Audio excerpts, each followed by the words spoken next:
Jack, as you know, we're all about giving value here at Colour Plane. So what we're going to do, we're committing to 3 podcasts a week. They're going to be released on Tuesday, Thursday, and Sunday nights at 7 p.m. Australian Eastern Standard Time. That's here in Melbourne. That's a lot of podcasts. That is a lot of podcasts, Jack, but we wouldn't have it any other way. We're all about bringing value on this Colour Plane podcast. And so I think 3 per week feels right to us. A way that you guys can give us a little bit of value in doing so would be to please follow and give us 5 stars if you guys enjoy. We'd really, really appreciate it. Mean the world, guys. Thank you so much. Enjoy. I'd love to hear, for brands listening, I speak to so many people about TikTok, its organic reach and how important it is, but I couldn't really name a brand that's done it better than you.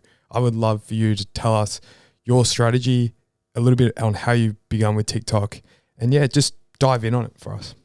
I guess so. I remember talking to friends. I probably had around 8,000-10,000 Instagram followers, and people were like, "Oh, you should get on TikTok." I'm like, bit cringe.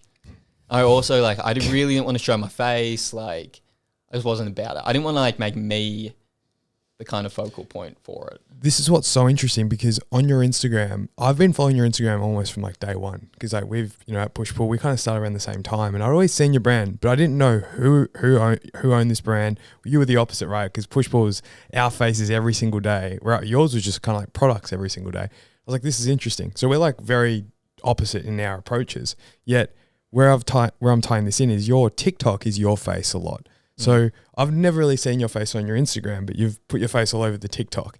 I'd love to hear more about that.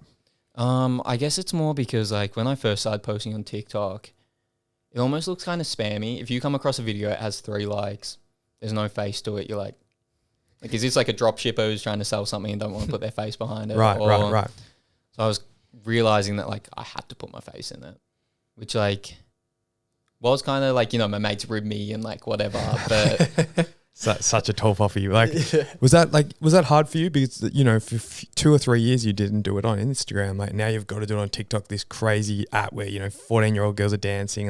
How'd you feel in that moment? I guess when some of them started going a bit viral, I remember I was going to the gym and this guy pulled in front of my car. Just all of a sudden I was what's this person doing? And he was going window. And I was like, what? Put down the window. He's like, "Oh, I love your clothes, man." That's crazy. I was like, "Oh, how do you know?" And he's like, "Oh, from your TikTok videos." I was like, "Oh, okay." It was just a bit weird and surreal to have someone insane do that. But now I'm fine with it. My mates rib me and it's whatever. But I get a lot more comfortable with it because at the end of the day, it's not anyone. No one really comments on your appearance when you're talking about the clothes. They might be like, "I hate what you made," but no one's like, "You're an ugly piece of shit," or whatever. Right. Yeah, I hope you don't see that. But I think I can relate, even being the face of Push Pull for a long time, there's definitely those stigmas and, I was at sporting clubs and real male dominated environments and it's very nerve wracking to put yourself out like that and you don't know what you're doing and you're young.